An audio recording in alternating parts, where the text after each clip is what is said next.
I likes that. That's crazy. So how y'all feel? Because I've been seeing this and I'm starting to agree with it. How y'all feel about the notion of given that, LBJ is still in the league, talking basketball, everybody's saying, Kevin Durant is now the best player in the league.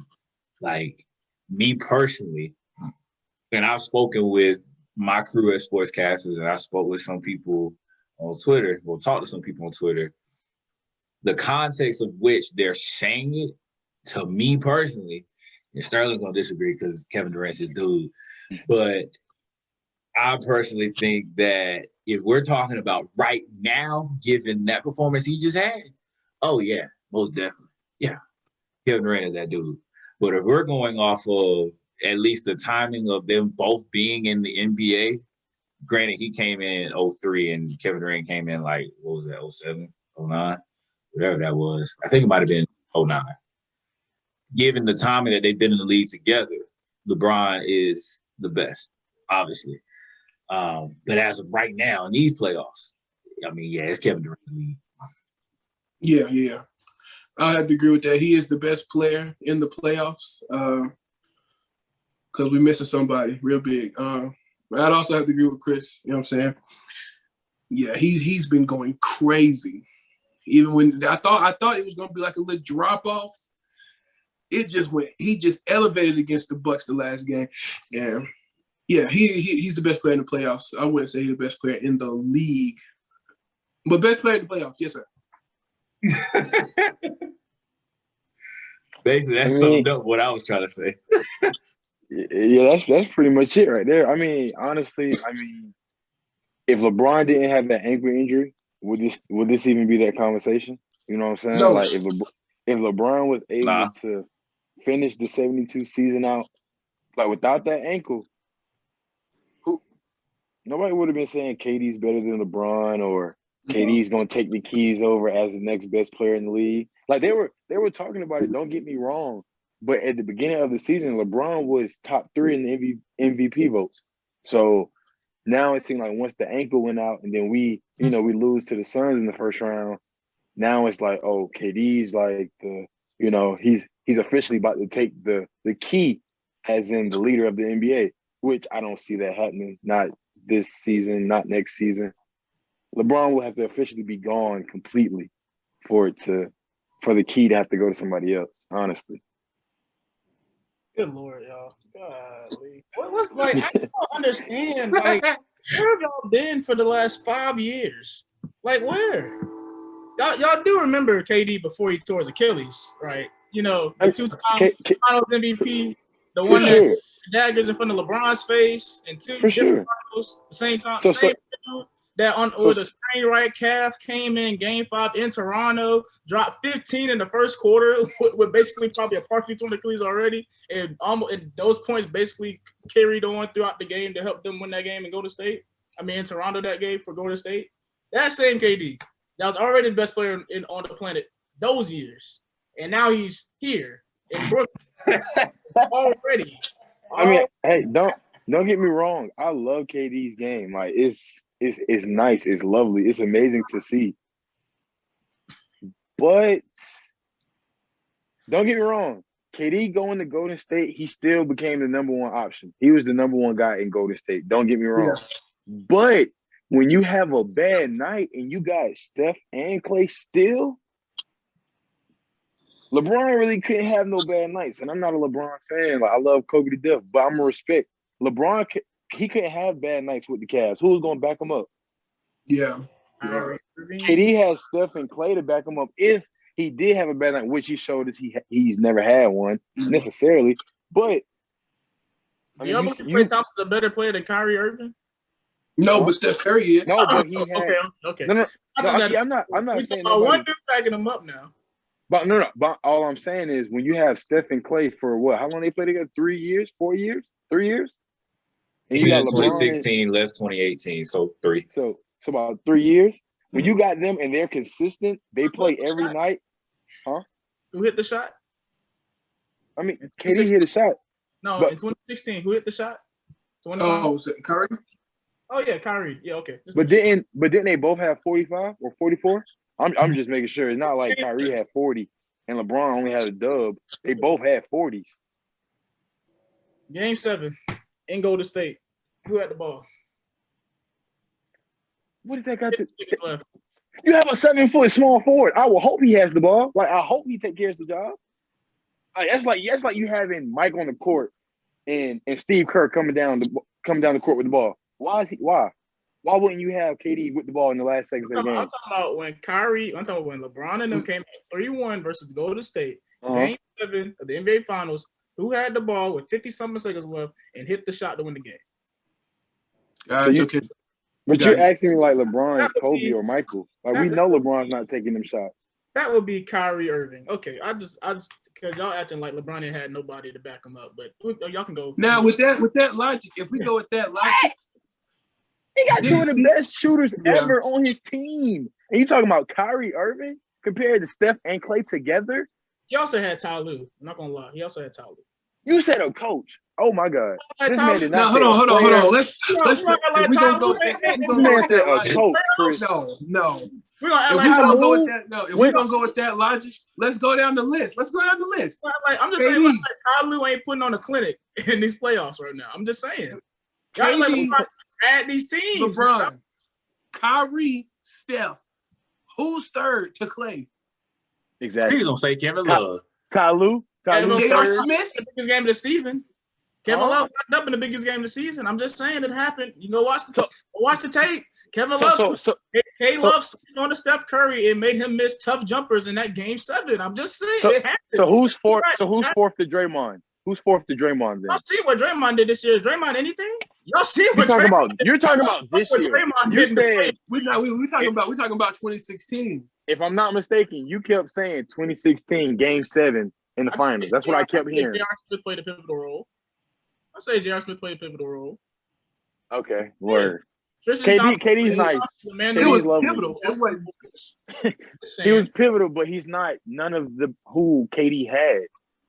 Even on their good nights, they're not even what KD had on their bad nights.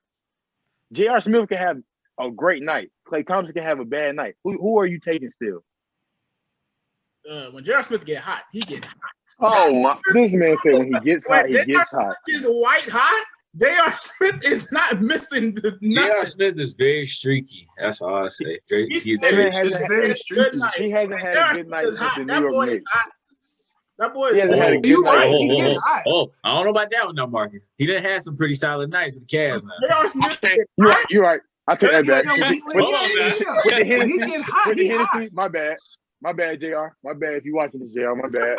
My bad, he JR. definitely had some solid nights with the Cavs. Now, is he the same player with the Knicks? Oh, no. Of course Give not. me Knicks, JR. Of course not.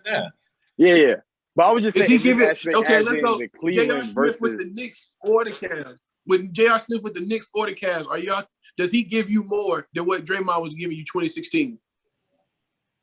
No, he's not, because Draymond was doing Draymond was doing everything for that Warrior team. He was doing everything nobody wasn't. Rebounding, setting Clay and Steph up, still trying to play D on the primary ball hand or score on the other team. Like, I could make an argument that JR put himself in a similar position because he had to be the primary perimeter defender for Cleveland because Kyrie wasn't going to do it. But he wasn't. Who was JR setting up? Who he set up to score? Who he set up to get shots going? I'm just saying he could have a similar do the dirty work role. Was it JR that was that role, or was that Iman Shumpert? That was JR's role for the Cavs because he could be on the floor long because he could hit threes. So Sterling, let me ask you a question. JR was that JR guy. and go ahead. I'm just saying he was that guy. He did the dirty work for the Cavs along with Tristan Thompson in those series when JR had to step up, be the perimeter defender, chase Steph around, do stuff like that. He was doing that stuff while LeBron, sit back and play center field, chase down blocks, all that good stuff. LeBron do. I feel what Chris saying about the Iman Shumpert, because that's kind of like the Lakers when we had KCP and Danny Green. One was a shooter, and one was the messy run around. You really want to bring up Danny Green now? I'm just saying. Kidding. I'm just saying. One was the shooter, supposed to be, and the other one was the lockdown guard that's supposed to go guard the best ball handler on the court. It's You know funny, what I'm saying? opposite. Casey Payne a bit more. Exactly. And Danny Green turned out to be the defender that we didn't want to be the defender, but that's what he was good at. But All right, y'all KD, boys. man, That makes I sense. don't Yeah. know. All right, y'all boys, we're going to bring in the episode. So, season 2 premiere. Appreciate everybody for tuning in. This podcast is brought to you by Sportscasters Network, alongside Marcus Mcdonald, Tariq Walker, and our special guest, Sterling Harris. What's up, y'all boys? How y'all feeling? What's happening? Freaking happy like always. Man, I'm going to just say this. A lot has been happening. We've been taking some time off, just want to enjoy sports. Now we back at it, ready to talk about it. So, first things first, NBA playoffs. How y'all boys feeling about everything? Before anybody says anything about these playoffs, I just got a notification. David Carlisle, Mavericks coach. Really? Just Carlisle? yeah, my bad. I don't know why I said it. He tried to start it off and said the wrong He name. just you caught that. He's talking about before anybody say anything. David Carlisle. I forgot his right. Hey, Yeah. David. He just informed the Mavericks that he won't be back next season as coach. I respect him though. He had a great career. Like Rick Carlisle to the Trailblazers. Watch. whoa. I mean, hey, they don't have a coach, so why not? They don't have a coach. I didn't think about that, Mr. Lyles. I like that. I mean, when they were saying something about Don Staley coaching, another coach in women's basketball. Mike D'Antoni? No, it was another. Well, yeah, him too, but it was another coach in women's basketball. Yeah, thank you. Oh, okay, yeah, okay. So yeah, I'm curious to see what some of these coaching spots gonna fill up. I mean, especially in the midst of the playoffs, because the playoffs is, as always, running and running. But we sometimes forget, like, there's gonna be a new season. So who's gonna take these mantles? Coaches. So. But yeah, I got that notification. I had to let y'all know he will not be coaching next season. Yeah, David Carlisle, everybody. Yeah, Rick. my boy It's David. Rick. Shout out my boy David. Nah, Oh, go ahead, Marcus. My bad. No, I was just gonna really answer that question about the playoffs. It's just in my 22 years, really about 16 since I can remember. In the playoffs, you don't really see too many all-stars get hurt like this. Like, this is wild. Like, even from round one, like, everybody's getting hurt that you're not really wanting to, even if it's not your team, but you still want to see good basketball.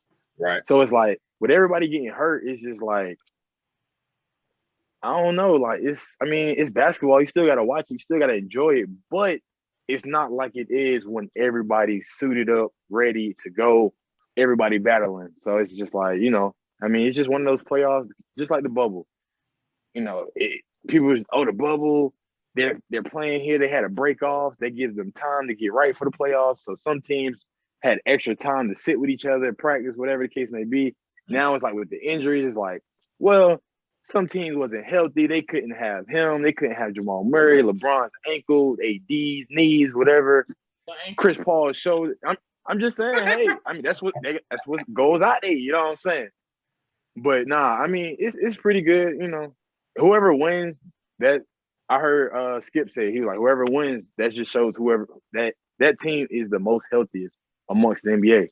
So I was like, hey, that makes sense. If you got a full team, everybody playing, and everybody buys in, and you keep winning games, so you never know. Something might turn out for the best for you. So, just got to watch it. What you think, man? What's up? No, I was just asking how you feel about everything.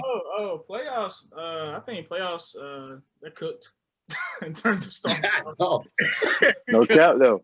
In terms of star power, because these injuries are crazy. But I've seen people try to correlate it between this and the bubble and how many people play. But you look at the injuries, they're almost like those freak injuries, like Kyrie's ankle, LeBron's ankle. That's one of them freak accidents that happens. AD, I could say maybe be attributed to the bubble because it was a groin thing, and that could be something that strained over time. But also AD just has this bad injury history. Yes, Lord. Off season to prepare his body, but he got to change something because he gets hurt every year. So I don't know if I'm gonna link that to the bubble. Harden's hamstring, one of those things that I think just kind of happens. So I mean, playoffs been and Embiid's knee. You know, he's always had issues down low. But in terms of the actual games in the series, I mean, it's been pretty fun to see. I like that. You know, nobody believed in Chris Paul. I know it's not y'all that said it, but that's just like my joke for the whole first round is y'all. I'm glad you brought that up, though. I'm glad you brought that up because there's a lot of people who actually were doubting Chris Paul that I've been seeing on my timeline and my feed. It's kind of like, hold on, you forget this dude, if not already, he on track to be top 5 PG ever. So I ain't gonna lie to you, I was on that train. I doubted him. Hey, at least you're not afraid to admit it. Hey, at least you I thought them Suns you was tell 'em first what's round up. exits. I am not gonna hold you. Yeah, I was going crazy during the Suns series because even before AD got hurt, I had Suns winning in 7. That was just my personal belief in that whole series because of Chris Paul. Because I always felt like with LeBron, Chris Paul is the only other person in the league that can control pace, control momentum, tempo of the game, stuff like that, like LeBron does. Like LeBron knows how to switch momentum when he starts to hang on the rim. I think it's a big dunk, stuff like that. He just knows the little small things within within the inches of the game to get his team going, things like that. Chris Paul's the only person that could do that. And I felt like in the 7th game at Phoenix that they would have won that game with AD and LeBron. I didn't care who was playing for Lakers. I just felt that was Chris Paul's. That was his series to win. You brought up, Rick Carlisle. The Mavericks had a disappointing, going up 2-0, going home and losing all their home games. That was horrible. That's tough. Yeah, that's weird. That was just weird. But the games and series themselves have been pretty entertaining. Oh yeah. Trey, Trey had a coming out party, so all those Luka people can, You sure you want to bring up Trey right now, bro? Ice cold Trey. Hey, what he doing, Quavo? Ice. I ain't gonna lie. Trey put y'all boys on a clinic. I'm sorry. Okay. He's been cooking. I ain't gonna hold you. He's been cooking. I hate to say it, but as a basketball player and basketball enthusiast, I gotta give props what they do. They done put the perfect team around him. I looked at the roster. Everybody on that team can shoot except for Clint Capella. They Cam Reddish. Yeah. He got a shot. He hasn't played in a while. Well, no, he means shoot the 3. He ain't mean. I mean shoot the 3. I mean, everybody has the ability to shoot the 3 except for Clint. I'll wait for Cam and DeAndre to get back next year. It's gonna be scary. I'm telling you, it's gonna be DeAndre is gonna make them scary. DeAndre is the missing piece right now. DeAndre Hunter. If he had them right now. Because DeAndre was giving us problems in that first round. Nah. Cam should have just stayed another year in college. He wasn't ready to come out. Well, that one. That's a topic for a different day. But go ahead. Yeah, that's another one. Also stayed in college? Nah, I'm good. He could have been the man if he would have stayed. That man wanted to leave with RJ and Zion thinking he had an easy ticket. Okay. I still think Cam's the best prospect coming out of Duke that year. That's just me, though. I mean, probably yeah. Exactly. Yeah, I would say the most better than RJ? all around. I can see where you go with that. RJ's decent. Like, think about the Bucks, right? Giannis is the superstar, but Middleton's the best product. Yeah, I see where he's going. It's not going to be Giannis, but Cam's going to be – if Cam will be the best product. That's what I mean by that. Yeah. Nah, Zion's still going to be the best product. Nah, because you got to understand, Cam can do pretty much everything on the floor. Zion, he's still working on that shot. For sure. But that's something you rather live with Zion in that era than we trying to figure out why Cam not even suiting up right now. He hurt. Because he hurt. You can't fault injuries. He was trained to kill. Wait, hey, bro, if you can't stay, hey. I'm the one that missed half the season. He was like the rookie of the year, but all right, Right. Still rookie of the year. Ooh. Zion was hurt to half the. But Zion's a freak of nature. He can do that and come back and still do what he do. Cam can't do that. What are y'all saying? Cam can't do that. Overweight. That's just my personal take on him as a whole. I mean, I'm confused. All I'm saying is Cam's not going to help the Hawks. They're missing DeAndre Hunter. He's going to do more than Cam Reddish. All right, we're going to mark this one. What's today? June. That's all I'm saying. Yeah, write that down. Write that down. I think he's going to write that down. After this episode. Write it down. Everybody write it down. That take is steaming. Cam Reddish. Let's talk about Cam Reddish. Yes. Let's talk about it. So We need to talk about as we get closer to the finals, who do y'all have now that of course injuries and Chris Paul with the whole COVID-19 thing? Who do y'all have going against each other, East and West? I'm still duking it out with the Suns or the Jazz in the Western Conference. In the Eastern Conference, ooh, Lord Jesus. I'm going to just go with the Nets, honestly. Until the Bucks prove me wrong otherwise, because I actually had the Bucks, and then that whole stint happened with the first 2 games, and I'm like, oh, my God. Then the next 2 games happened. I'm like, okay. But I'm still riding with the Nets. So, yeah, I got either the Suns and the Jazz versus the Nets. I got Suns versus Nets, and because I feel like the Suns, they got one. They got wait a minute, they know what they series, ain't it? Yeah, they waiting. Yeah, they swept waiting. them. So, but I feel like I say, depending on what time, because Chris Paul gonna be out for 14 days, ain't he? No, he's out indefinitely. So the rest of the he season. missed. Yeah, I mean, he's vaccinated, so he tested positive. But what Rachel Nichols and them saying on ESPN yesterday is that the player that tested positive after being vaccinated tend to test negative quicker than having to wait the 10 days. They might test negative like in 5 or 6 days, depending on what happens with the antibodies, because they got the vaccine. So Chris Paul could be fine, and depending on this Jazz Clippers series, they go 7, then he could be in good shape to still play game 1 of that of the West Finals. So if but that on the happens, safe side being then I game 2. got Suns. Yeah, if he's out indefinite, then I got Jazz. I don't think they run the same without Chris Paul. nah, definitely not. And then But I on don't the know. Eastern side, the Bucks are done. I think KD, Giannis is petrified of KD. No cap. After that comment he made too? Both of y'all is 7 foot. Why are y'all not guarding each other? What's going Bingo. on? He's petrified. And then I was looking at the game. He was running down the lane. They gave it to him. He fumbled the ball and he traveled. It was 4 people directly up under the basket. I've seen him come down the court from half court with 5 people there and bang on all 5 of them, teammates included. You come down in court and pause. And Paul with Gary Harris.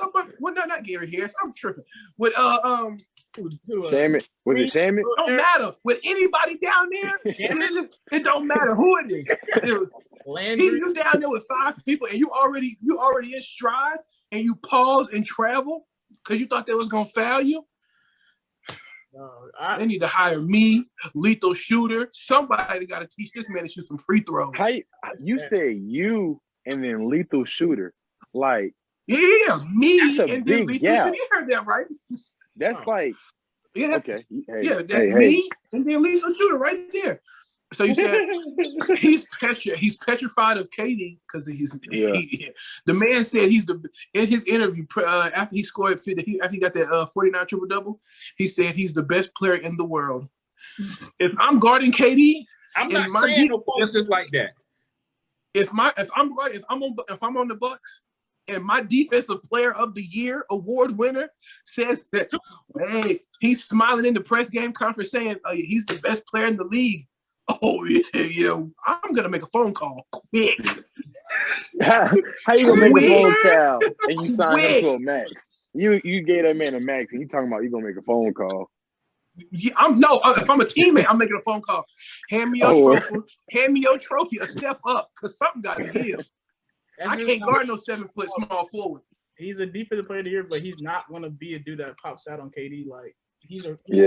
I saw an analogy. I like some Rashad Phillips and those guys. They used it. They're saying Giannis is like a free safety, really. Like he kind of roams. He helps better and help and stuff like that. But he's not gonna be your Jalen Ramsey. He's gonna be your press man guy that you put up 94 feet. I like that. Who said that? Rashad Phillips and Max Van Auken, the crew from the Sports Talk 2319. Yeah.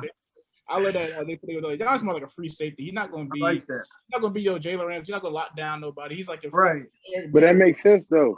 Thomas, you know what I mean? He's not gonna be the guy that go up there and actually, move with a dude that's 7 feet tall. Because you got to think like his hip. Look at have you ever seen like Giannis really go side to side? I don't think his hips are made. No. You can't do stuff like that big. Right, he can go up in the air, and he can come over really fast, and be great help, great and help. But so I like that analogy that they use in terms of Giannis being defensive player. But that makes sense though. That makes a lot of sense. Just because they got Drew Holiday and PJ Tucker, those are your press cornerbacks right there. Like supposedly, but nickel and your press man on the outside. Exactly, but it's different when you got a 7-foot quarterback that can run and throw and do whatever he wants. So that just tells you how special KD is. Right, he's 7 foot, bro. You put he's anybody special. 7 foot. He's special. If LeBron James was 7 foot tall, I mean, if Kobe Bryant was 7 foot he tall, ain't that far from it though. Even Bron's a free safety. Bron not out there press manning nobody. At this age, because yes. of this age, at his old age too. Bron was never the guy to go. No, Kobe press. no. We know Kobe, and we know. Listen. We're not gonna bring the bean up. We ain't gonna bring the bean because we know the bean locked up, straight, clamped. Bang, I'm here. We know that. They're similar. But so you saying LeBron has always been a safety? You're wild. He was better in that role than having LeBron go up there and be your press man guy because you need him on offense. I mean, that makes sense, but I've always been. He was a press player. Right. You're right. Nah, you're right, Sterling. You're really right. Because even when he played in the USA Olympics, LeBron was playing a lot of center action, playing that help side. You're right. Okay. Just bring up USA basketball. Hey, I've been watching it. I've been watching it on YouTube. It's been popping up, so I watched the whole game. I just did. You've been chilling. You've been chilling, bro. It's basketball. I get that. But you're bringing up I'm just saying, bro. Where they don't even try. The boys literally out there in pickup mode. I'm saying, bro, when they play Spain for the gold medal, that's against some NBA players. They was really playing, bro. Go watch that. Make sure you go watch that, Chris. Same. Make sure you go watch that. I Tariq, will. Make sure y'all go watch that. Go check that out. Bro, I'm gonna go watch it. Man. I ain't gonna lie, but I definitely y'all go check that. In terms of the finals, I definitely got right now it's gonna be Suns and Nets. Like I was telling Chris on the old podcast when it was first talking about the big three coming together with the Nets, I was like, y'all overthinking this thing, bro. Like, now. I see where you're going. Now, the only reason that I was basically saying was it's going to be tough for them to share the ball at the end of the day. Now, that's just something we just had to see. Now, as we've seen it progress throughout the season, I mean, let's be honest, they didn't come out the gate, playing together. Like we thought. Right. All three of them on the court at the same time. Yeah.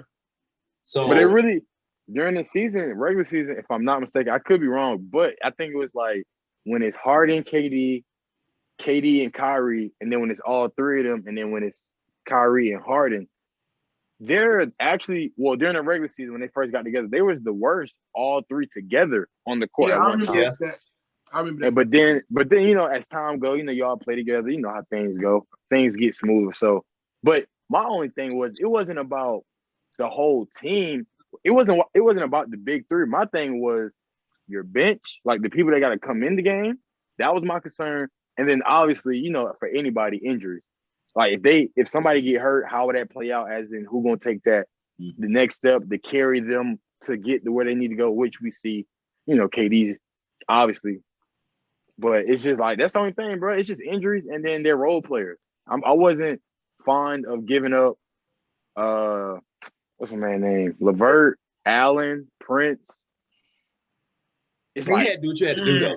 For sure, I understand. Yeah. You did that to get a better team to try to go get a ring. I understand, but I mean, hey, everything working out. Now it was just in the beginning, I was just like, oh, I don't like the bench. I don't like guys that's got to come in.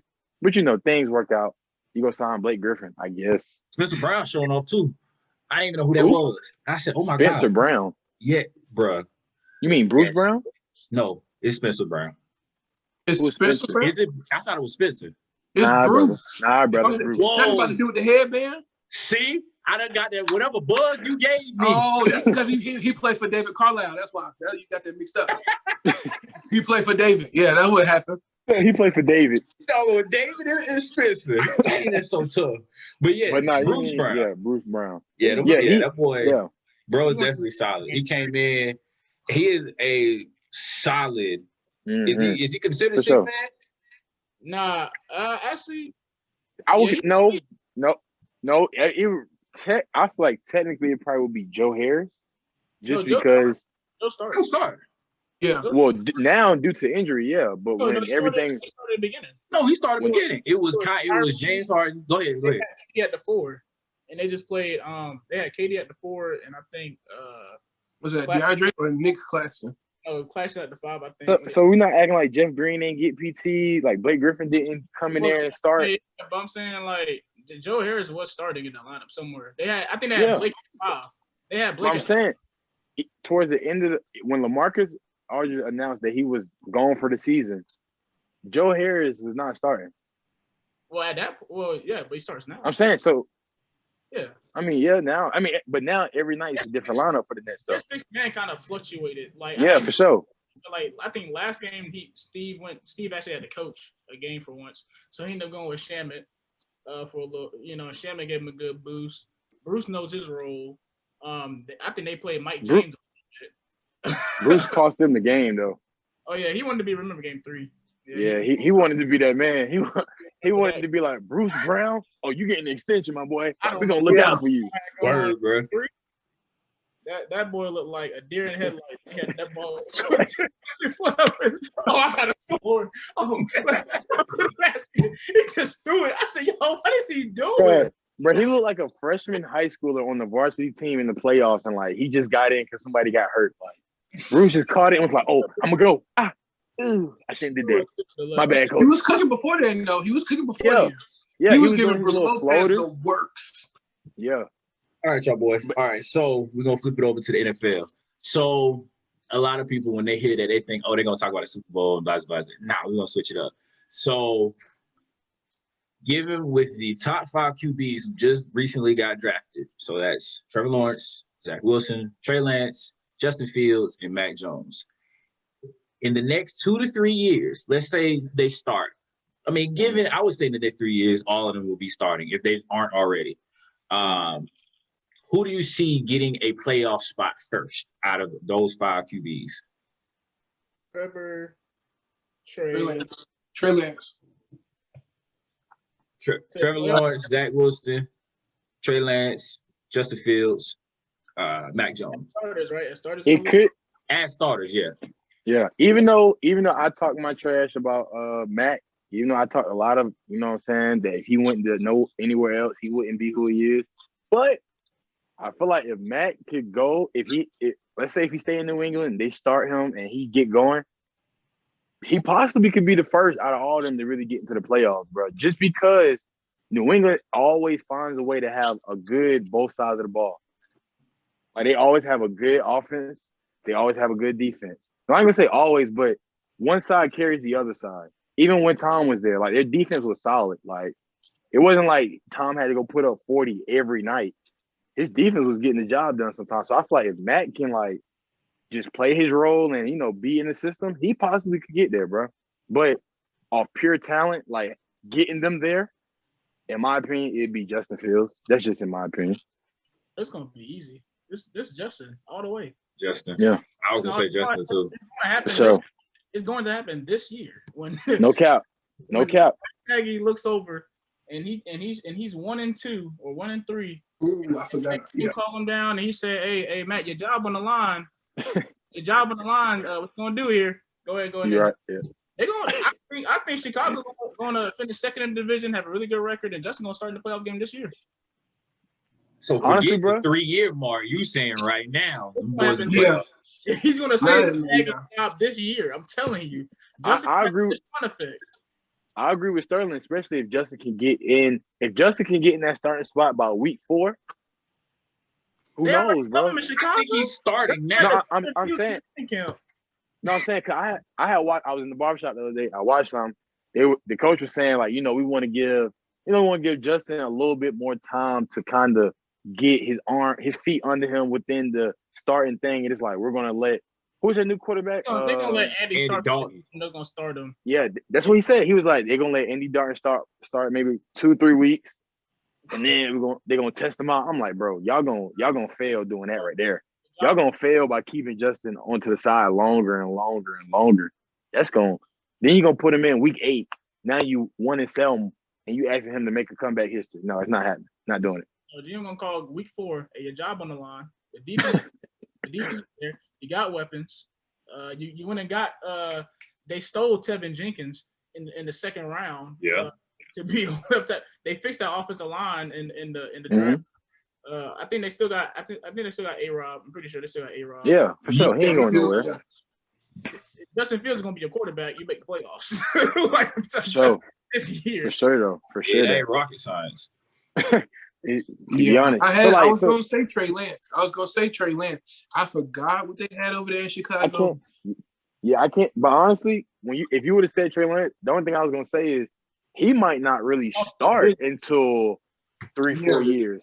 Exactly. He might not even really get going to division. Yeah, for sure. So that's gonna be tough for them to even consider the playoffs because you're talking about the Rams, you're talking about the Chargers, ain't it? Chargers. Cardinals. I'm tripping. The Cardinals. Yeah. NFC West. That's a loaded division. So exactly. The Rams, and then my God. By the time Trey Lance get going, everybody else quarterback in that division gonna be already onto the mission. He just now getting in, trying to figure out what's going on. Everybody else has been here for a couple years, brother. You late to the party. Yeah, because Trevor ain't gonna have nothing. I don't think this year. No. I never was a believer in Zach Wilson to be this flip a franchise type QB, and I just think Mac, if you'd have just said he's in New York, right? He's with the Jets. That's gonna be a good team. Yeah. I just never was on the whole Zach Wilson gonna flip the franchise train. That was he'll be a decent player, I think. And then if you would have just said like whoever's made the playoffs, I would have said Mac just because he's gonna be backing up Cam in the Super Bowl this year. That's me. But yeah. You said Super Bowl? Yeah, he's gonna be backing up Cam in the Super Bowl when the Patriots make Super Bowl this year. Yeah, when they. I mean, I like Cam Newton. I always like Cam. I've been liking Cam since he came from JUCO and went to Auburn and all that. Yeah. But Super Bowl this season? That's what you're saying? Yeah. Okay. Patriots gonna be. I said Patriots or Chiefs. Patriots or Chiefs, one or the other.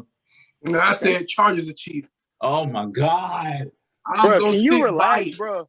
Bro, just like you said earlier. You know what? Hey, I'm look, not even mad at him though. I'm not mad because the Chargers were in like 8 one-possession games this year. I will give them that much.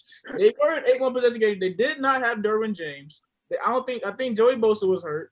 Man, they haven't had Derwin James in 2 seasons. I don't want to hear it. You know, and the season we had, we went 12 and 4. That's cool. And how far did y'all go after that?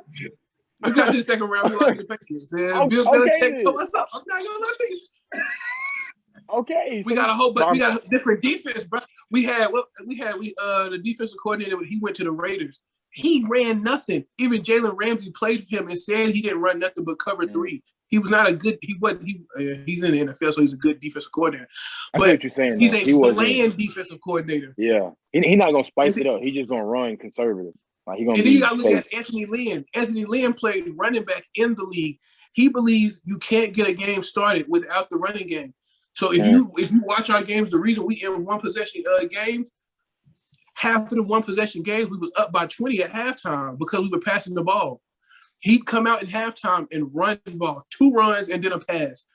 That's not gonna win you no games. Y'all had slow starts. Y'all always started off awful and then came back and then and looked good. Y'all come back into a game and man.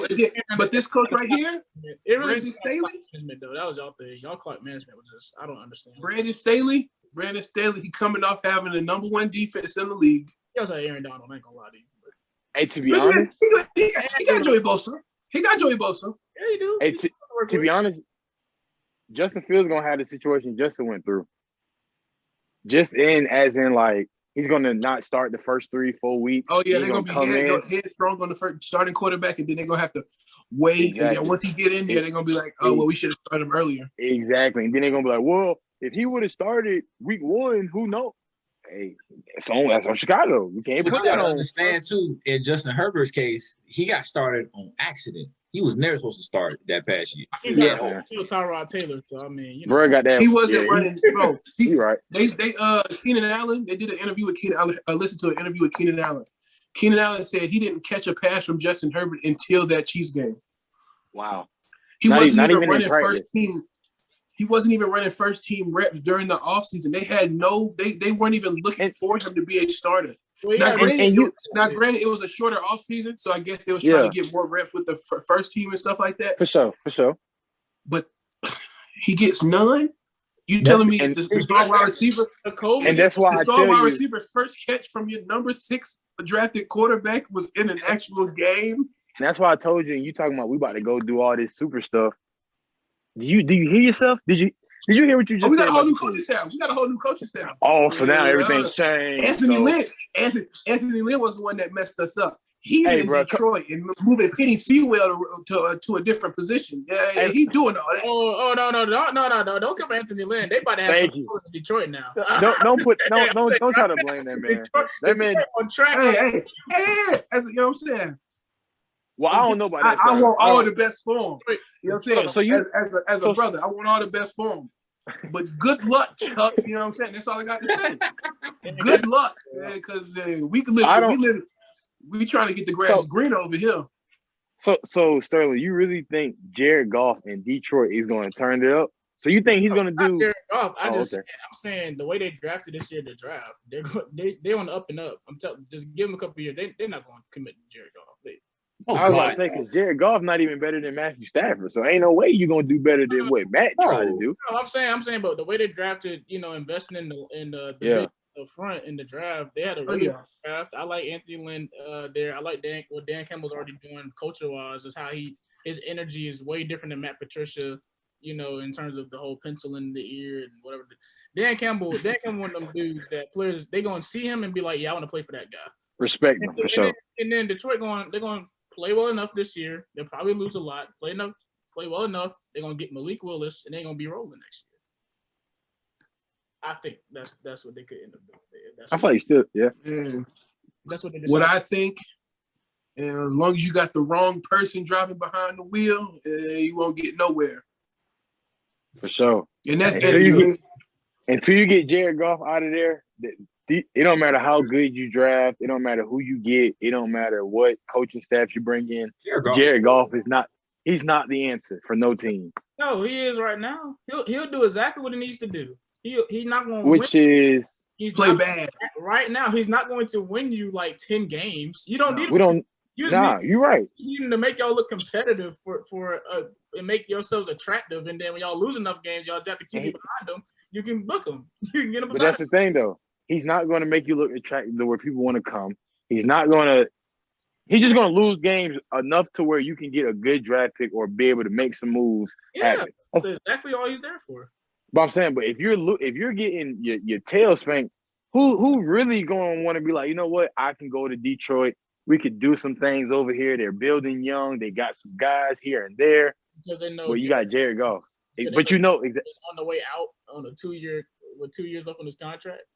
Yeah, I mean, but that should be the Everybody look at the Panthers. Bridgewater didn't do a lot this year, but it was attractive. But he because of the new coaches, because of the way they drafted, because of things like that. That's Chris' team, so I'm gonna let him talk about that one. That's Sterling team too. Oh, I was happy with the season. Everybody thought I was like, yeah, let's lose. Let's keep losing. Yeah. I mean, I think the problem was everybody had with our situation was, yes, let's lose, but why in the hell are we paying you $63 million? No cap. That was my concern. That was my concern. Losing, please. No, but I was like, why y'all paying him 63? But I was like, y'all paying him 63, and I know y'all don't plan on keeping him for the next 2 or 3 years. So where all this money come from just for this one itty bitty little season? That's why Marty Hurney was out the door. Peace out. Peace out, Jack. No cap. That right there, I was like, I'm okay with losing. So I'm with Sterling. I'm okay with losing because I knew when we brought in Teddy Bridgewater, I knew exactly what we were finna do. Okay, we're going to kind of tank this season. We're going to do semi-good enough to be able to make ourselves still look attractive, but we're going to – Which y'all were. Exactly. So, okay, we're going 6 and 10. All right, cool. We live with that. But like I said, the problem was we paid this man 3 years for $60 million. That was the part that I was like, why? He doesn't, I'm not going to say, brother, get your money at the end of the day. But Finesse my the God, game. why are we paying you $63 million? That was the only issue I had with that. Everything was going according to plan, in my opinion. And then, here's because the whole thing with the draft thing, though. Everything is going according to plan. All right, we lost. We finished. We got the 8th spot in the draft. We sitting pretty because my whole thing was Trey Lance or Justin going to fall to us. Well, actually, no, I thought Justin going to be gone. I thought Trey Lance going to fall to us. I was like, Trey going to fall to us. I was hoping. I think 2 weeks before the draft, when we made that deal to go get Darnold, it was because I thought the way the draft was going to go, which I thought it should have went, was it should have been, okay, Trevor go first, Justin go second, Trey go third to the Niners. I never believed the whole Matt Jones to the 49ers thing. That I was like, he going to have to call his name on draft night for that to happen. But it's going to be either Justin at 3 or Trey Lance at 3. End up being Trey Lance. And then I thought Zach Wilson was going to fall because I thought people were going to see through the whole charade they had thrown. But nope, the Jets took him. So good luck to them. But He's talking about nope. The Jets took him. him. That hurt me was when draft night came and I said, "Oh my God, Justin Fields is about to be sitting here at 8 and we cannot take him because we got Sam Darnold 2 weeks before." But I'm fine with that too because we can just recycle that if he don't work out, so it's okay. I mean, yeah. Once I seen that whole thing go down, I'm trying to figure out. Yeah, we was on the show, and I remember Chris was breaking it down, and he was basically saying that he was like, Sam Darnold, we brought him in for a decent amount of money. He's not in there to be no superstar. He's in there just to do his job. McCaffrey's coming back, so we're gonna have Chris. Hey, Chris, you called it, my brother. You called it. You did. You did call it, my J.C. Horn. Now, granted, as I sit back and I love that pick. I'm like, okay, all right. Because at first, I'm like, that's crazy, hell? Sterling. You loved it. Chris was over here about to have a whole heart attack. He was Oh, like, no, I'm turning my TV off, I was pissed fellas. off. That man said, J.C. Horn, I'm turning my TV off. I'll talk to y'all boys tomorrow. I was pissed off. I'm like, and I said, I wanted to hit J.C. Horn. Why are you so upset? Because I'm like, but I had to go back and I had to really think. I had to look at it. Had to go. QB-wise, we handled that need. The next need that we needed to handle was cornerback. And I thought about it, I said, well, what's the best cornerback in the draft? There you go. All right, cool. I'm cool with that. Because y'all boys talk about Patrick Surtain, and I get that as far as the IQ. He's what you about to say, Chris? Somewhat smarter. Somewhat. I get that as far as being on the football field. But as Deion Sanders said, you gotta have that dog. You play that position. Gotta have that dog. Man, JC got that dog in him. I'm cool with the pick. I'm actually cool with all of our draft picks. This is the first time that I can say, as a Panthers fan, we got 1 through 6 correct. And we had a whole bunch of 6s, Jesus Christ. But we got all these draft picks correct. I'm fine. I'm content. That's how I feel about my Cowboys, man. We drafted a lot on the defensive side. We needed that, man. I see you, Sterling. Goodbye. You can leave. That's fine. You can leave. Because your past couple quarterbacks ain't talking no noise. I don't want to hear nothing from you, Sterling. The past couple were Cam Newton. Honestly. Come on now. Honestly. Cam last 2-3 years in Carolina will be kind of. I mean, that's injury. We get that. Hey. But I had a good draft. On a defensive side, we drafted a lot of defensive players. That's what we need. That's what we needed. We needed to draft a lot. This year at all. Huh? I did not like the way y'all drafted this year. What were we supposed to go get? Offensive players? Y'all was supposed we didn't need that. Go smart defensively or offensive line because y'all guys are retiring, man. Michael Parsons, linebacker out of Penn State. We got a couple guys out of Kentucky, cornerback, safeties. That's what we needed. We didn't have a secondary. All we had was a D-line, receivers, running back, a quarterback, a couple O-line people. A linebacker in the 4th round that fit what y'all about to do defensively. Then the linebacker. We took a linebacker in the 1st round. Took a cornerback. We took. We didn't need no. Well, who were we gonna get? They went and got the tight. They went and got the old lineman. For all that, because y'all messed up when y'all didn't trade up to get a quarterback. Y'all sat there and watched us. And what I told you, Chris. Pat Surtain right in front of y'all. Chris, y'all like, oh, shoot, what I told you, Chris. Let's just take Michael Parsons because he's there. Y'all didn't think that through. Y'all didn't. Surtain and Horton Surtain and Horn was already going. Who else we supposed to go get at the corner position? Y'all did not think that draft. Who was we supposed to go get? We already traded up. We already traded with Philadelphia to get more money to go get people, to go get more defensive players. We needed linebackers. We needed a defensive line. We needed these guys, safeties. We needed that. I understand we need a corner, but if you can fill the linebacker, the safety, and the D-line spot, we'll go find the corner. Every team's missing something. We can't get everything. Nobody got everything they needed, but we got a lot of pieces that can help. We did. On a touchdown, but we did. I'm content. I'll tell you what, we did. Hey, right, I'm content with my boys. You know what I'm saying? Go ahead. All right, y'all boys. Last topic. Fury versus Wilder. When I tell you this had to be the most quiet, most anticipated fight that I've ever seen in a long time. Like, this fight, I mean, yeah, they talked about it earlier this year, but it was kind of just like white noise, like, oh, okay, this is coming up. But now it's actually coming into fruition. It's like, dang, this actually going to happen. So who y'all got? I got Wilder. Wilder. Fury? Like, I mean, did we go LA last fight didn't happen? I mean, they're 1-1. They're 1-1. They're 0-1-1. That's what they had a tie. I mean, I'm just saying neither one got a dub and the other one tied. So that's 2 dubs for the one that won. Then if you tie, in Nate Diaz's world, that's a dub. So like, I mean, hey, he made anything for Nate is a dub. I respect him. He could lose. He still got a dub. Hey, I was in here able to fight with my brother. We showed our talents off. We had a good round. We had a good. Hey, Nate, you right. You did your thing, bro. You're right, Nate. So this fight is so weird because Fury is supposed to fight Joshua, and then that fell through somehow. I don't know what happened, but that fell through. So then this fight got brought back up, and I think what it was like Fury didn't feel like paying Wilder to not have to fight him, basically, because they had to, and whatever the last bout agreement, they had a deal to do a third one, like regardless of what happened. So I mean, and I seen that Wilder went in. He switched trainers, and I saw some of it. That guy was trying to mimic, Fury's movements and things like that. But I think at this point, it just comes down to who's just naturally just going to be technically better. Like, I understand Wilder got that power, but after 3 rounds of Tyson Fury laying on you, that power ain't gonna be there no more. That's just how fights go. I know the first fight he blamed it on wearing the little 20-pound suit to the ring, and his legs was wobbling or whatever when he walked up. I heard about that.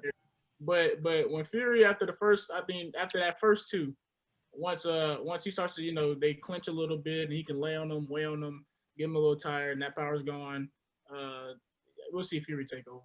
I think he'll do. He's just naturally better in terms of as a pure boxer. So you brought up the switch of trainers. Now, I personally think the fighter who doesn't make the most noise is the one who normally comes out with the W. From the fights that I've seen, one who ain't doing the most chirping, who ain't doing the most talking, who's not in the media the most. Hence, that last fight with Conor McGregor, that was a prime example. So yeah. I feel like with this fight with Wilder, so going back to my question, do you feel like with the training, with him being switched, you don't think that'll, what's the word, better his chances of winning? I think it'll help him. But looking at the first fight, Fury won probably that whole fight outside of the last 2 knockdowns. Yeah. The last 2 knockdowns, and even then, those are the ones that are supposed to put you to sleep. So if you're telling me I've already seen Tyson Fury take Deontay Wilder's best punch twice and get up, and then the second fight he completely dominates him for what was it, like 6 or 7 rounds? 6 or 7 rounds. With Fury, because I think he had went to a different gym to try to help his punching power get up there, so he can go better. I just don't see how Wilder. In what was that, 6 months? I think he should have waited longer to try to redo this fight. How long has it been since they fought the last? Like a year, maybe? It's been a little minute. I think Wilder should have taken a different fight to at least test out the new things he's learned and then come back to this fight. I don't think going against this guy a 3rd time straight in a row is going to help him out. That's a good point. I just don't see that. Going well for him. I feel you, Sterling. I just feel like they're both learning each other. Like, Wilder got to learn footwork, how to really move around the ring, how to be able to throw other punches. And Fury he's just getting stronger, like just to be able to throw punches that really do damage. Like, don't get me wrong, Fury can get some hits in, but it's not merely so like knockout punches here and there. Like because he's a volume puncher. Yeah, like and Fury got footwork. Fury know how to move around the ring, so he know how to hit you with enough punches that'll weaken you out to where, all right, boom, here go one. Like Fury, Wilder, he's coming with more dominant, just brutal force. Boom, I'm trying to put your head down. But now he got to learn how to move around the ring, being able to throw other punches other than that bronze bomber. Like, so I think, like you said, certain to your point, you got to like he should have took like an exhibition fight or just something, just something to keep. Yeah, just somebody that's not even halfway up Fury.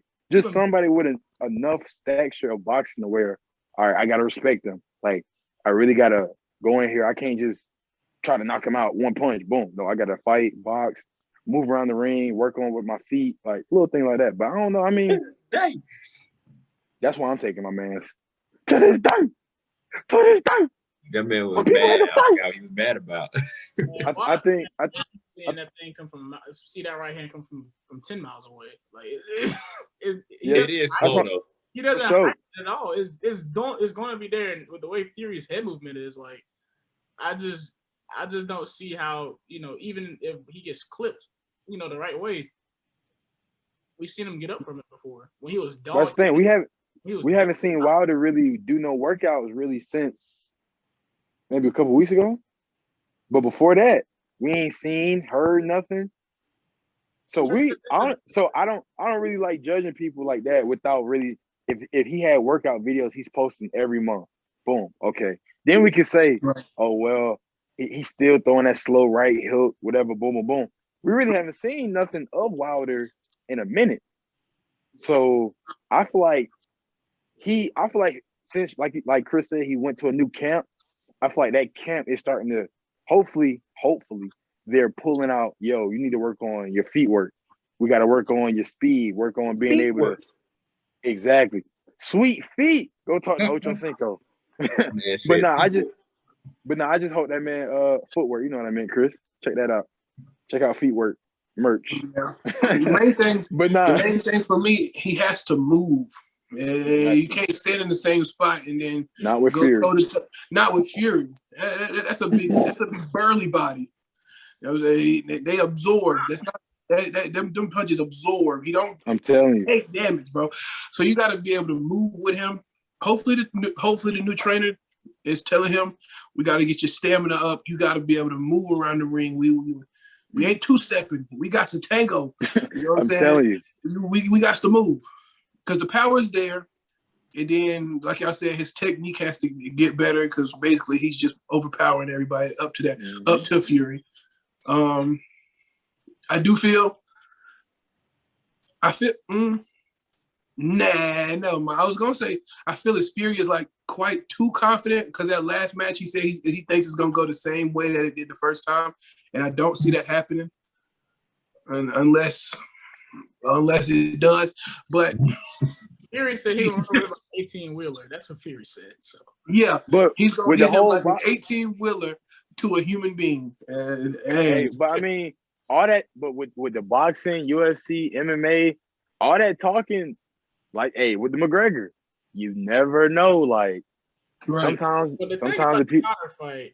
I would say the thing about the Conor fight, and I think Chris, I don't know if I was putting it in the chat like that, but I know on Twitter, from the moment they announced the Conor Poirier fight, I had Poirier winning the fight. Not because Conor, was talking a lot, because Conor was, Conor wasn't even talking like that. He was in this humble Conor. No. Conor was coming at that man's neck for a lot. No, not like usual. Because this was Conor. Conor added this man. Okay.